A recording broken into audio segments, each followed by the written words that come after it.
We're turning now to music by Colin Riley. His music remains restlessly new. It's so protein at times that you may actually find yourself listening to it in new ways. His CDs on his own label, Squeaky Kate, reveal a very disparate array of influences, a plethora of influences, and you could say that about a lot of contemporary composers. But he also has a very distinct and identifiable voice. In person, he's a very personable man. He's modest, focused, and incredibly busy. Nova caught up with him for an interview that quickly turned into a chat at the South Bank Centre in London. Colin, thanks very much for joining us. We finally caught up with you here at the South Bank in London. We've just been listening to a piece of your music, and I want to ask you about the title first. Is it close or is it close? A lot of my titles tend to find a word which is kind of rich in meaning. It can mean one thing, two things, or even many things. And in this case, it's both those things. They're both rich meanings in themselves, and the music addresses both those meanings.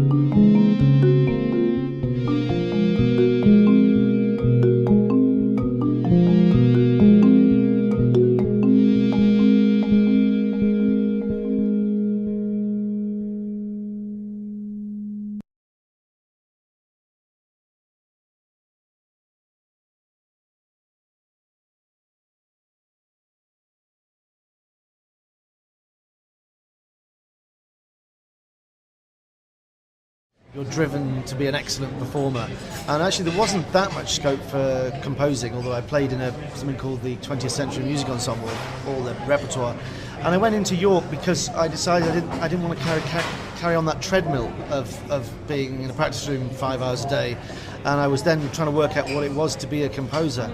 I didn't succeed really at York through that, because most of the time at York I'd formed a band, not at York, elsewhere, and I was then sort of diverged into writing songs and discovering pop music, jazz, and other stuff like that. It was only on graduating from York that I suddenly thought, actually, I might get back to the manuscript paper again and see where I am now.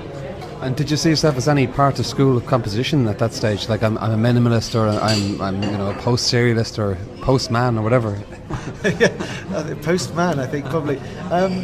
I'd actually sort of avoided all that because I didn't actually take that much part in university in composing.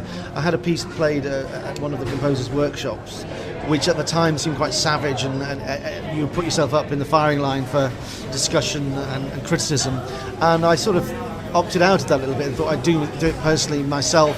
So I was kind of hearing what the schools were, but really not sure where I fitted in with that, and I felt I didn't really want to join anything, because I was writing pop music on one day, some kind of avant-garde mashup another time, and I was kind of wrestling with where all this was going, really.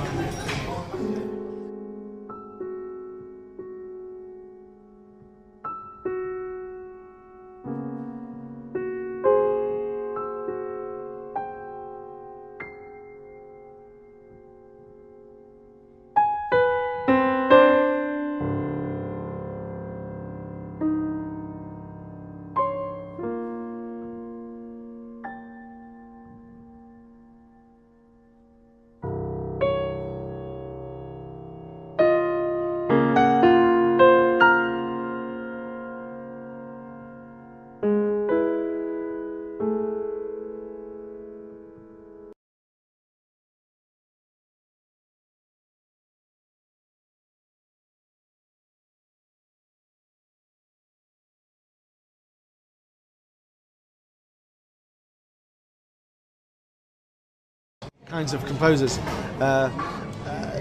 My routine, there is a one of sorts, but it's an ebb and flow. There are periods when, because I've got a young family and a partner, I either fit things in late at night, which is a nice time to work, but you have to work in a particular way. You can't be banging a piano loudly. I work sometimes in 20-minute blocks, sometimes in longer blocks, and my family do go away for periods a few times a year to family and stuff, and I'm able to sometimes get a huge spurt on for 5 or 6 days where all the pent-up if you might call it inspiration or whatever, the longing to do the work, then spews itself out, and it's amazing what you can get done when you're sort of organised and you've been the bow has been held back and the arrow begins to shoot. If that's not, it's not a really silly metaphor. No, it makes sense. There's an Irish composer, John McLaughlin, who has perfected a very similar approach. He told me one time sometimes when he's working with a lovely young boy, son Dan, who keeps him and his wife extremely busy, and so sometimes he's perfected this, that when he's walking to the shop to get the paper, it's still going off in his head. So but when you do find those 20-minute spurts and the 5 or 6 days occasionally, do you start with a vision of the piece? Is it a visual? Is it a rustle of words? Is it a hum? Is it a few notes you found on the piano? I don't mean to be funny now. Or is it a new electronic sound? Is it something like that? I mean, that's the most interesting question I think I would want to ask other composers, we do talk. Other composers do share their ways in. For me, it refers back to the previous question you asked, really. I keep copious amounts of little notebooks which you can carry around on the way to the shops, sat on the toilet, in a cafe, wherever you might be. And sometimes you do get a thought, a title for a piece, or a way of working.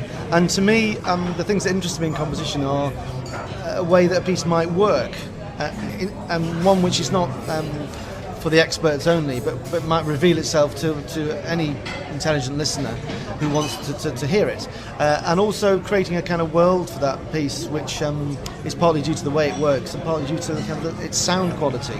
So it has a certain kind of essence, I suppose. Coupling that with, I do collect titles in bits of my notebook. So sometimes you have a great title and you put it down, and then a year later you're looking through your notebook and you think that title might fit that piece, or that title just gives what I need now to finish that piece off with that material that was kind of waffling around, and it's just a bit that will screw it together, and you know the direction it should go to find the finishing line.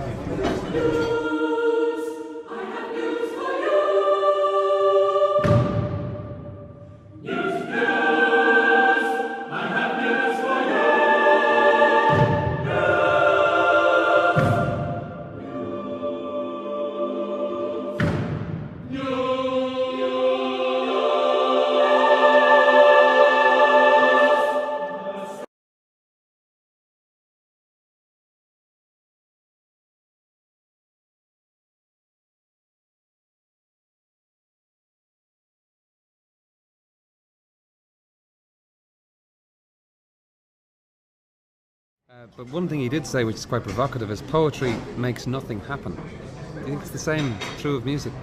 Do composers make nothing happen? Does music make nothing happen? I think there's an attraction for all composers to poetry for very simple reasons. There's a richness in the poem and a compactness, and the chance to, as it were, play it again or hear it again, which you can do either by looking at the page. You can look at a short movement from a composer and you can replay it in your head, or you can listen to the disc again. And I think that's to do with sort of the multi-layered nature of poetry and the resonances it has. But of course, when you start as a composer thinking words and music, how do they fit and so forth, I find a huge stimulus from even a phrase in a poem, it might be the starting line, the last line, which can sort of suggest all sorts of things to me. It's just so rich, maybe not the meaning that the poet originally had, or an obtuse one to that, and it gives me what I just said probably previously. It gives me a sort of modus operandi for the music, like, you know, a poem about dusk or light fading gives you a kind of shape. It gives you a means to sort of move your material around, and it gives you the sort of character, essence and mood. That's funny, because when I was listening to In the Gloom of Whiteness, shall we call it your choral album for the moment, for me, I could be wrong here, but was it a special case where the texts or key words seem to generate the actual music? Like, I'm thinking of clouds in flight, freezing in the warm and the cold, and a kind of musical onomatopoeia in Snowdown. I mean, I take this. I mean, it's a very natural thing for me to do, and in one level, it's quite simplistic. But anything that's simple or even simplistic is potent because of its directness. And for me, there was a poem about clouds going by, and I had this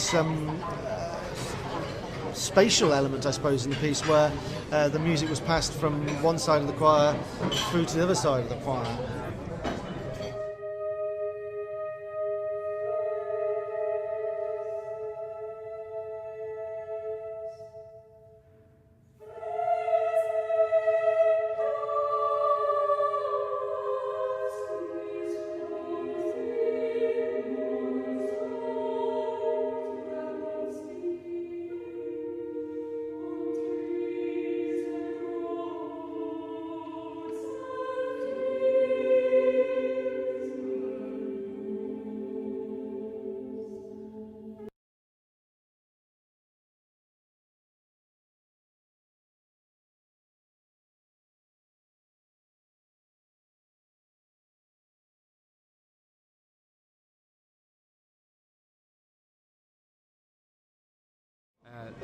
If one sits down with the cycle and with the disc, obviously, the poetry is seemingly seamless, and yet it's from a variety of different poets. Did it or the music come first here?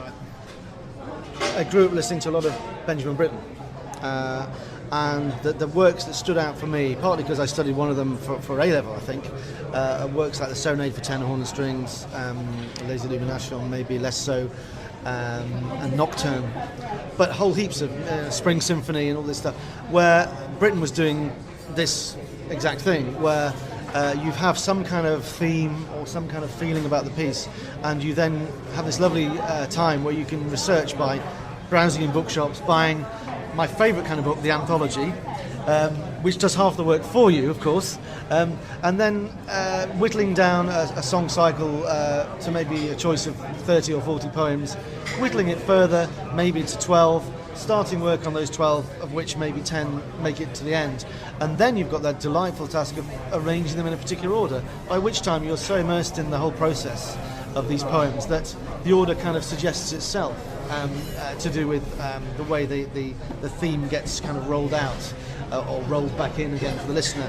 And I like the fact that if you've got short movements, a cycle, that it is a cycle. A cycle is a very important thing, that somehow at the end you kind of joined it up, but also suggested that it isn't quite joined up, and so there's something that's bigger than the components. And the cycle on Green and Yellow Melancholy is really all about childhood and the growing up process and what you go through. So there's a kind of exploration of how innocence changes and how your perception as a young child changes along the way. And that was a joy at the time I wrote the piece to do, simply because I had a 2 or 3 year old child growing up with me, so I became that, as all fathers do. You become that child through the experiences they're going through and the stories you read to them. So it was a particular thing that resonated for me at that time.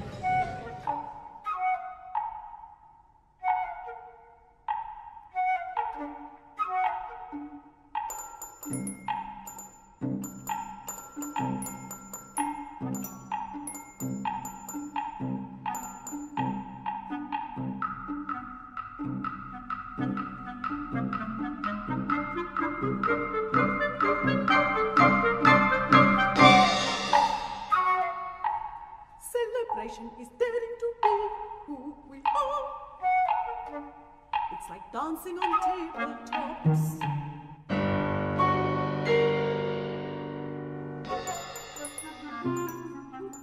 And the fear stops, and the waves crash, and